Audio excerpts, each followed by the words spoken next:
Boa noite, meus iluminados e minhas iluminadas. A paz do Senhor Jesus. Louvado seja o nome do Senhor, para sempre seja louvado. Hoje o estudo é de muita reflexão, então vamos começar aqui. Reconcilia-te sem demora com teu adversário. Disse Jesus: se estiveres fazendo a tua oferta diante do altar e te lembrares de que um de teu irmão tem contra ti alguma coisa, deixa ali tua oferta e vai reconciliar-te primeiro com teu irmão. Depois, então volta a fazê-lo. Conserta-te sem demora com teu adversário, enquanto estás a caminho com ele, para que não suceda que ele, o adversário, te entregue ao juiz e que o juiz te entregue ao ministro e sejas mandado para a cadeia. Em verdade, te digo que não sairás de lá enquanto não pagares o último ceitil. Mateus capítulo 5, versículo 23 a 26. A oferta sacrificial era um ato de fé largamente praticado pelos judeus, pelo qual buscavam alcançar a remissão de seus pecados. Julgavam suficiente o sacrifício de inocentes ovelhas, cabras e novilhos para obter esse favor, ignorando fosse preciso, a seu turno, agir com bondade em relação ao seu próximo. Jesus, entretanto, aponta-nos a inutilidade de toda e qualquer prática devocional quando feita sem a necessária tranquilidade de consciência. Deus, meus irmãos, é amor.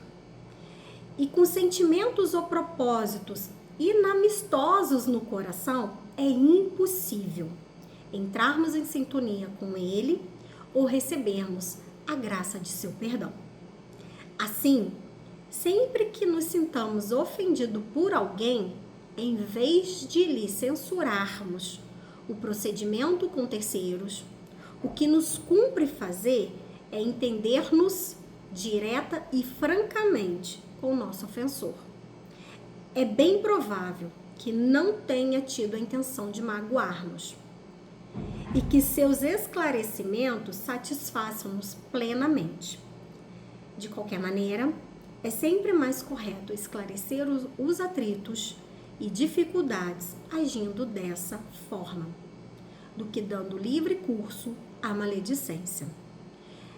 Então, meus irmãos, para que a gente tenha a graça do perdão de Deus e que nós possamos estar na tua presença, é necessário que nós nos reconciliemos com qualquer pessoa que nos magoou ou que nós magoamos. Porque enquanto tiver algum sentimento que não seja de amor dentro do nosso coração, é impossível a gente conseguir uma ligação direta com o Pai, né? Por quê? Porque enquanto tiver ódio, rancor, ressentimento, não tem como você estar em perfeita sintonia com Deus. Então, nos é necessário reconhecer o nosso erro e nós termos a humildade de pedir perdão para qualquer pessoa, para que nós possamos ter paz, tranquilidade, né, em nossas vidas. Se, ao contrário, nós é que defraudamos um irmão, temos a obrigação moral de, como cristãos que pretendemos ser, fazer-lhe a devida restituição e pedir-lhes que nos desculpe, ou se o agravamos, afetando-lhe a dignidade, buscar as pessoas às quais demos informações falsas ou maldosas a seu respeito e retirá-las quanto antes, confessando humildemente nosso erro. Quem por orgulho se esquive a essa reconciliação poderá ser surpreendido pela morte, em débito com a lei de harmonia que preside as relações dos homens entre si, e obrigado então a responder em juízo, pela inobservância dessa lei. A justiça divina, no entanto, é rigorosamente perfeita e não exige do devedor mais do que ele deve. Então, muitas das vezes, meus irmãos, quem contrai a dívida é a gente que usa o cheque especial. E aí, todo o cheque especial que nós usamos, a gente vai ter que pagar. E esse cheque especial que eu faço essa analogia são as nossas atitudes erradas. Essa questão da gente não querer perdoar, de não querer respeitar, de não querer amar. E aí a gente leva.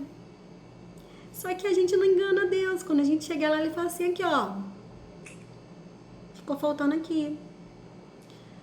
Tem um saldo negativo aqui. E aí? Porque nada passa, gente, desapercebido pelas leis divinas. Nada passa desapercebido pelos olhos de Deus. Afirmando, não sairás da cadeia enquanto não pagares o último cetil, Jesus deixa claro que não há pecado irremissíveis, nem por conseguinte, condenação eterna.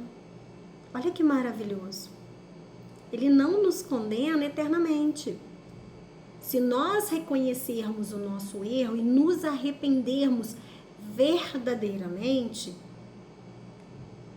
ele nos perdoa, porque nós tivemos a humildade e a moralidade de perdoar, né?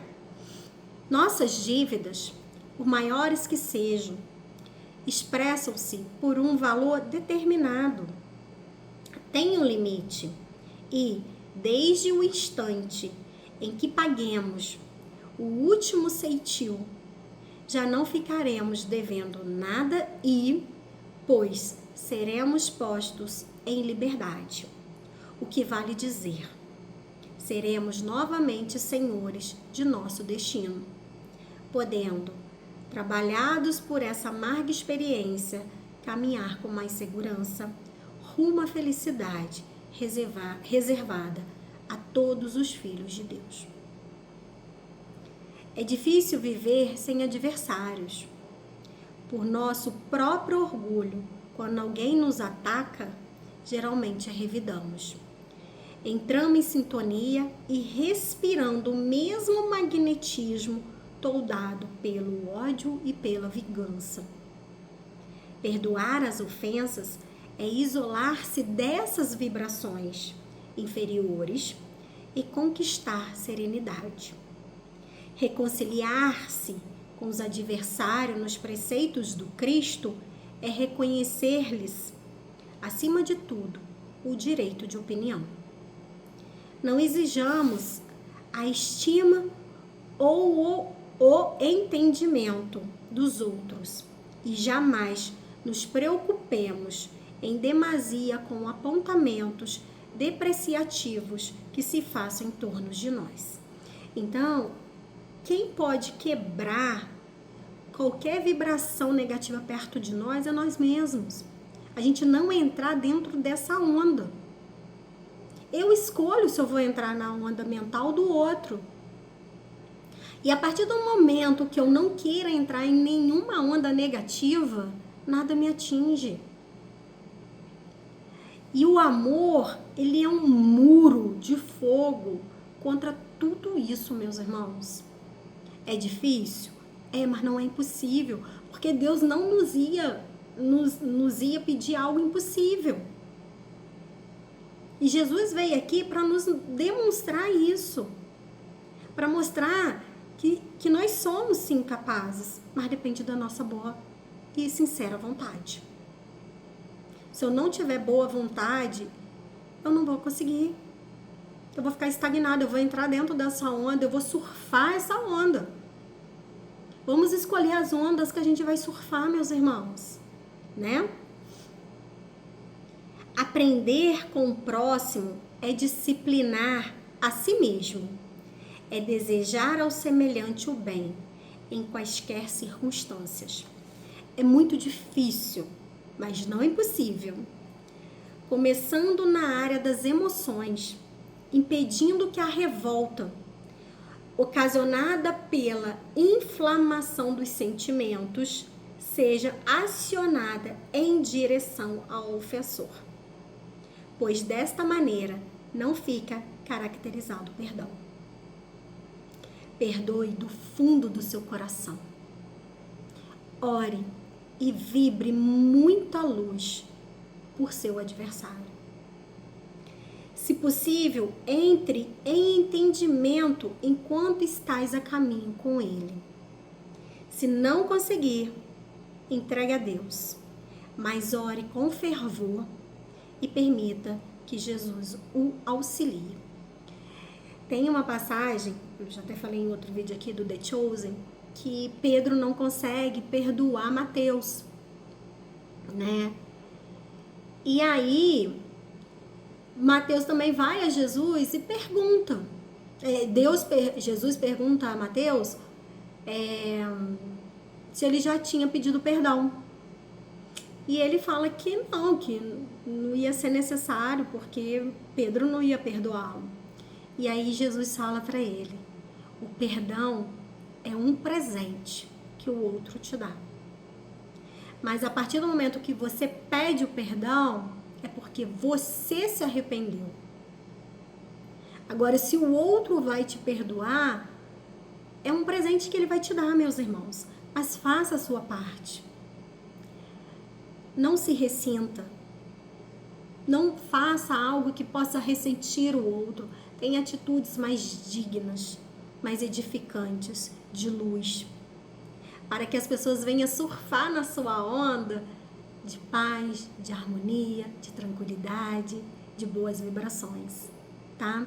Eu espero que hoje o estudo traga as necessárias reflexões, o acalento para os vossos corações, que nós aprendamos, né, com o nosso semelhante, reconhecer que nós precisamos perdoar infinitamente, 70 vezes, 7 vezes, né? Jesus nos ensina isso, e que nós possamos praticar esse perdão para com o próximo e para conosco mesmo, tá? Uma boa noite, que Deus abençoe e até o próximo estudo.